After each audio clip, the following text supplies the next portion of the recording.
13കാരനായ 7ാം ക്ലാസ്സുകാരൻ ആത്മഹത്യ ചെയ്ത നിലയിൽ മേനോംപാറ മേലെ പോക്കാൻതോട് സ്വദേശി വിശ്വജിത്താണ് മരിച്ചത്.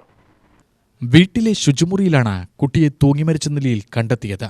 മൃതദേഹം പാലക്കാട് ജില്ലാശുപത്രി മോർച്ചറിയിൽ പോസ്റ്റ്മോർട്ടം നടത്തി. UTV news, Palakkad. ഷൊർണൂർ കുളപ്പുള്ളി പരിയാരംപറ്റപ്പടിയിൽ മരം കയറ്റിപ്പോവുകയായിരുന്ന ടെമ്പോ ലോറി തലകീഴായി മറിഞ്ഞു. ഡ്രൈവർ പരിക്കേൽക്കാതെ രക്ഷപ്പെട്ടു.